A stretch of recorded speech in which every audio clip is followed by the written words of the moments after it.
Guinée-Bissau est au cœur des débats à Abuja. Le 43e sommet ordinaire des chefs d'État et de gouvernement de la CEDEAO s'est ouvert hier 17 juillet.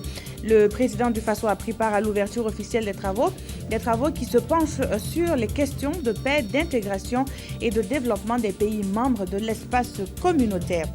Il fête ses 95 années de vie en ce 18 juillet, du reste déclaré journée Nelson Mandela par les Nations Unies. Une journée particulière pour l'Afrique du Sud et en plus d'un vibrant hommage rendu à Madiba, le président Jacob Zuma a inauguré des logements sociaux au profit des familles blanches pauvres pour marquer la réconciliation entre noirs et blancs au sein de l'État arc-en-ciel. Voici pour les titres du 13h15 de ce jour. Bonjour à tous et bienvenue. Des discours poignants sur l'intégration régionale. C'est ce qui a marqué l'ouverture de la 43e session ordinaire de la conférence des chefs d'État et de gouvernement de la CEDEAO à Abuja, la capitale politique du Nigeria. Une dizaine de chefs d'État ont salué l'évolution positive de la situation au Mali. Retour sur l'ouverture des travaux avec nos envoyés spéciaux Salifou Belem et Aboubakar Sagnon. Les chefs d'État et de gouvernement de la CEDEAO sont réunis à Abuja depuis ce 17 juillet. À l'agenda de cette 43e session ordinaire, la vie de l'institution régionale, mais aussi des questions politiques et sécuritaires, notamment au Mali et en Guinée-Bissau. Dès l'ouverture des travaux, le président nigérien a donné le ton. Dans son mot de bienvenue, Goodluck Jonathan a lancé un appel à la communauté internationale afin de mobiliser les fonds nécessaires au fonctionnement des contingents de la MINUSMA. Il a également demandé la levée de l'isolement de la Guinée-Bissau afin de permettre à ce pays de réussir la transition vers des élections générales prévues le 24 novembre prochain.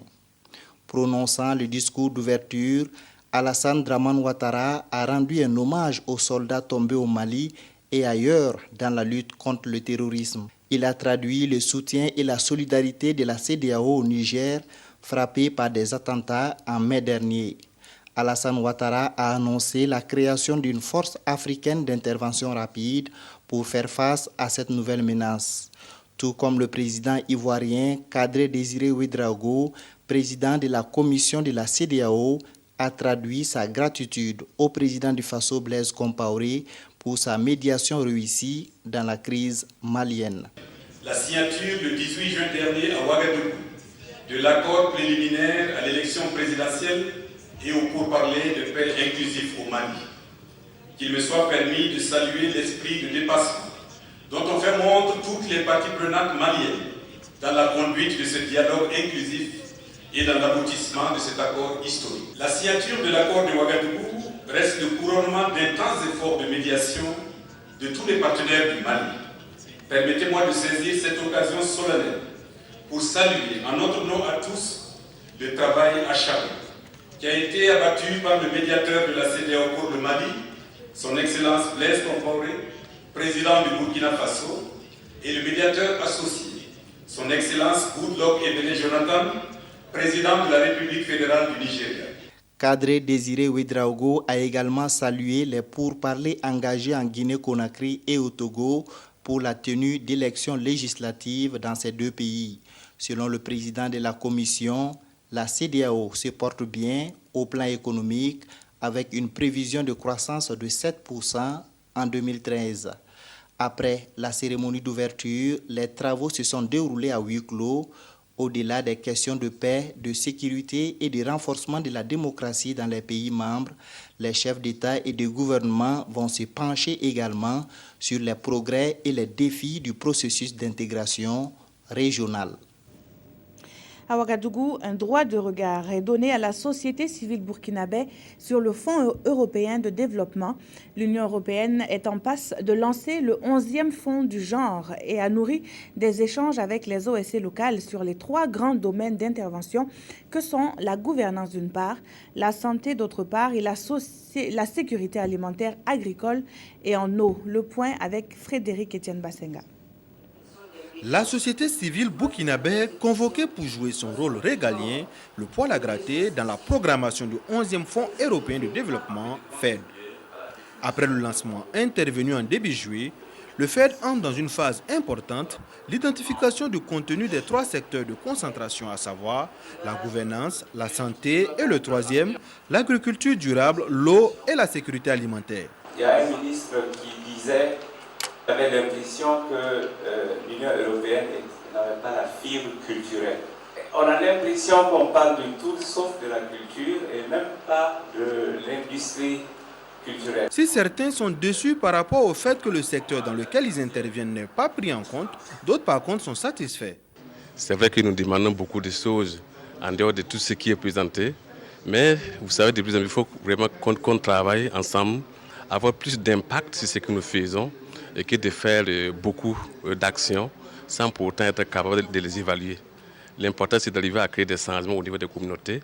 Et effectivement, c'est centré sur des secteurs aussi prioritaires que la santé, la gouvernance et l'agriculture. Pour nous, est tout de même un bon choix pour la progression des communautés au Burkina Faso. Pour l'Union européenne, l'objectif est atteint. Cette rencontre de plus de 3 heures de temps aura permis à la société civile de jouer son rôle. On peut être effectivement satisfait de la rencontre puisque l'objectif c'est de permettre un dialogue entre nous qui sommes donc des partenaires au développement du Burkina et puis les acteurs que nous considérons comme essentiels et comme très importants dans le processus, c'est-à-dire les acteurs de toutes les organisations de la société civile et les associations du secteur privé qui peuvent bénéficier donc de nos interventions. Il est donc attendu des associations de la société civile, des analyses critiques et des propositions adéquates par écrit pour la rédaction du programme indicatif national qui va intervenir en octobre prochain. Cette rédaction sera suivie de son envoi au siège de l'Union européenne et sa signature interviendra probablement en avril 2014. La somme allouée à ce 11e FED est de 31,5 milliards d'euros pour les 78 pays ACP. À la suite de ce journal, nous prenons la direction de Bissiga et Mouaga, dont les centres de santé relèvent de la région sanitaire du Centre-Est.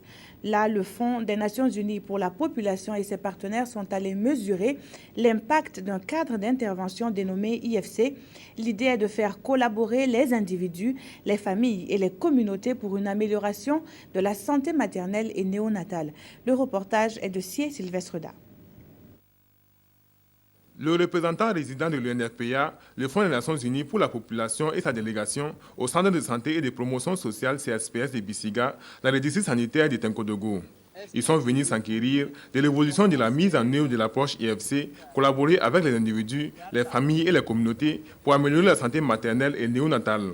L'approche a consisté dans ces CSPS en la création d'un centre d'accueil où viennent séjourner les femmes enceintes et dont l'accouchement est imminent. Il y a des femmes qui sont à plus de 21 km, 7 km, etc.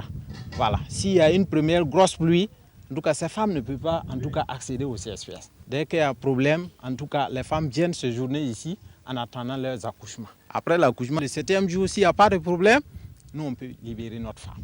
Après Bissiga, cap est mis sur le CSPS de Mouaga, à 15 km de Tenkodogo. Là, les visiteurs ont eu droit à un exposé sur le concept des maris modèles, une stratégie innovante mise en œuvre dans ces centres de santé et consistant à impliquer les hommes pour la préservation de la santé maternelle et infantile. C'est d'abord l'adhésion, parce qu'avant, c'était difficile qu'un homme accompagne sa femme pour sa CPN et même pour les accouchements, mais maintenant, avec l'école des époux, on voit que c'est eux-mêmes qui se déplacent. Des échanges ont suivi avec les maris modèles et leurs épouses. Les différents témoignages ont permis de prendre la mesure des avantages qu'ils tirent de cette expérience. Avant, on n'accompagnait pas les femmes, on ne les considérait pas. Une fois que tu enseignes ta femme, tu la laisses, elle s'avoue, tu vois, elle aussi, elle fait ce qu'elle veut. Et pour aller prendre les projets aussi, la femme ne partait pas. Mais avec le projet, maintenant, les femmes partent et puis nous les accompagnons jusqu'à arriver le jour de leur accouchement. Le centre d'accueil et le concept des maris modèles ont aussi permis de surmonter les problèmes d'enclavement et des accouchements à domicile. Des résultats que la délégation juge assez satisfaisants. On a vu une communauté qui est capable de dire « ma santé, c'est d'abord ma responsabilité ». Ma santé, c'est d'abord, la santé de ma famille, c'est d'abord ma responsabilité.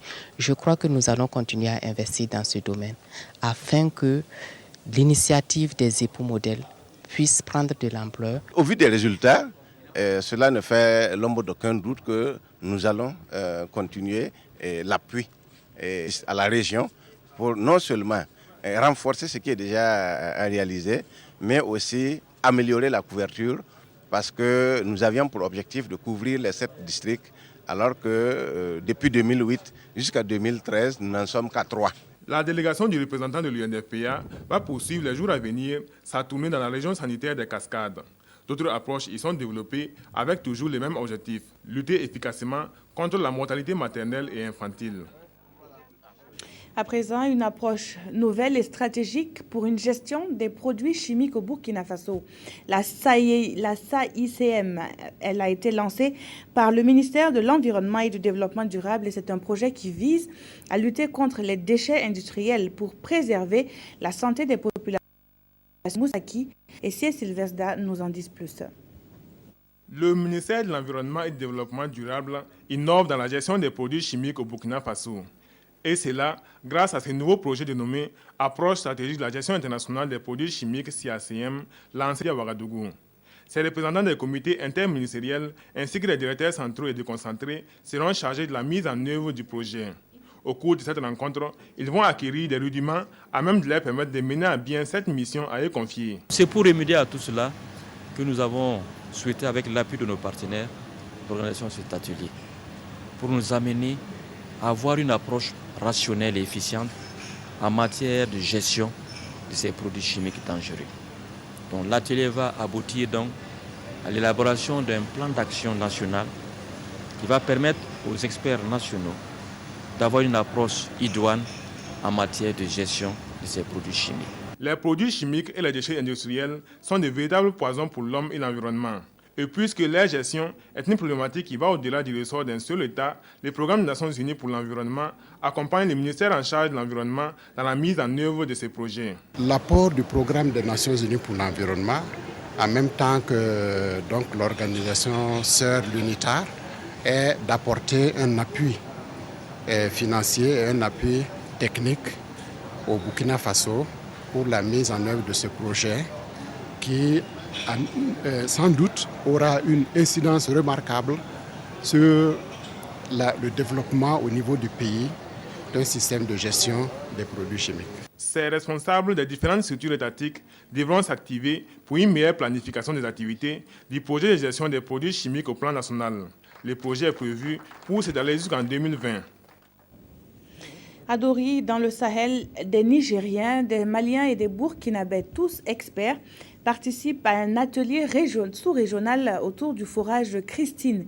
Ce forage découvert dans les années 70 profite aux éleveurs issus de ces pays, d'où la tenue de cette rencontre dont l'objectif est de valider un projet pilote de gestion intégrée des ressources et équipements pastoraux du forage.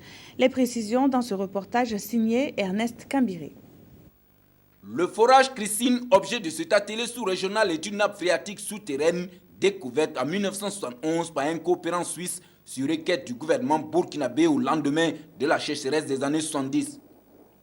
Mise en exploitation en 1972, le gouvernement burkinabé s'est efforcé depuis lors de le faire fonctionner au profit des acteurs de l'élevage dans l'espace transfrontalier du forage. La tenue de cette rencontre autour de cette infrastructure permettra aux différents acteurs sur l'ensemble de l'espace du Liptako gourmand de sanctionner un projet pilote. Objectif, harmoniser les différentes articulations de l'exploitation maximum du forage Christine. Le Burkina et les autres États ont décidé de développer un pôle de croissance pour impulser et booster l'élevage dans leur pays.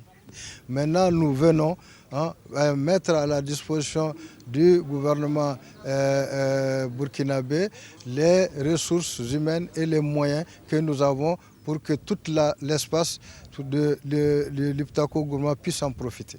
Valider le document du projet intitulé Projet pilote de gestion intégrée des ressources et équipements pastoraux dans l'espace transfrontalier du forage, c'est faire le bilan de l'exécution de la feuille de route et les résultats de l'action de plaidoyer en faveur de cette infrastructure réalisée avec la collaboration de la SNV. Il y a des moments où des troupeaux me viennent depuis le Tchad jusqu'au forage Christine.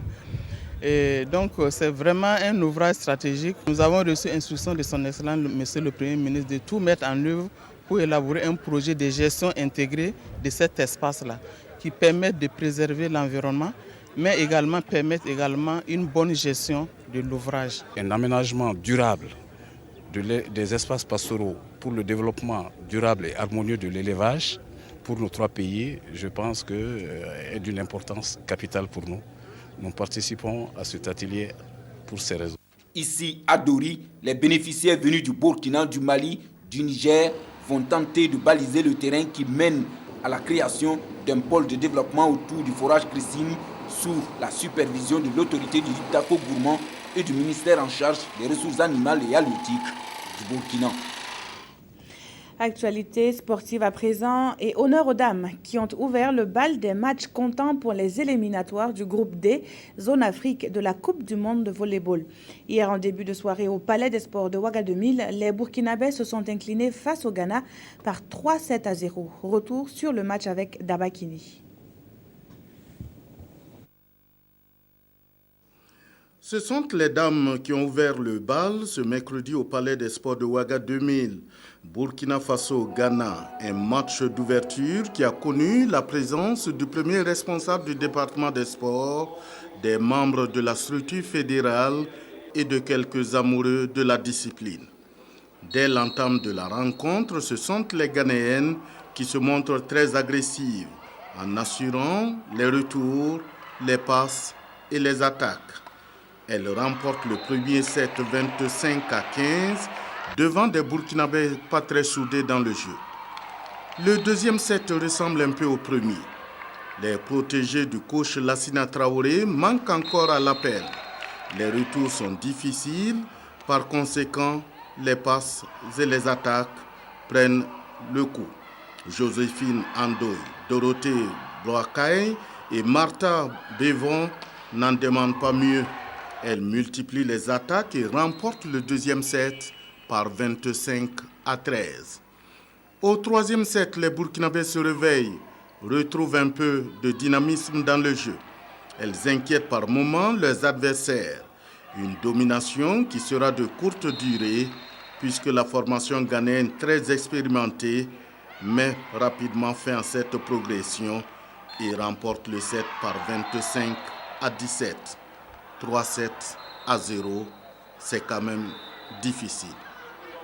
Ce qui n'a pas marché, dans un premier temps, c'est les retours de balles. On a vu un Ghana qui servait très bien. Et je crois que les nouveaux ballons nous ont joué quand même un petit tour. Ça veut dire le ballon officiel qu'on a utilisé aujourd'hui, nous n'avons pas affaire à ça lors de nos entraînements. Et j'ai attiré l'attention des Dédans là-dessus. Comme quoi, quand on les gomme, surtout quand ils sont tout neufs, ils ne sont pas encore amollis, ça donne un autre effet. Mais justement, je pense que le Ghana a profité de ça. Ils avaient de très bons services, ils n'ont pas pu contenir, ce qui fait que nous ne pouvons pas être offensifs.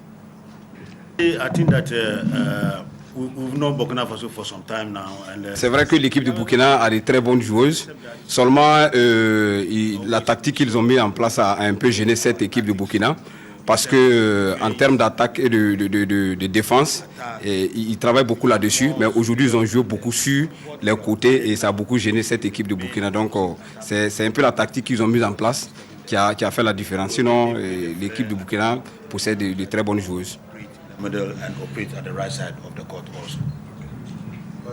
Le niveau général n'est pas assez bon, mais ce n'est pas arrivé. Mais je pense qu'à force de s'entraîner, nous pourrons parvenir en tout cas à avoir une grande équipe féminine. Ce soir, le Ghana croise la Côte d'Ivoire, Burkina Faso. C'est pour ce vendredi. Les hommes prennent le relais à partir de l'édition. Merci de rester fidèle au programme de la télévision nationale. Très bon après-midi à toutes et à tous.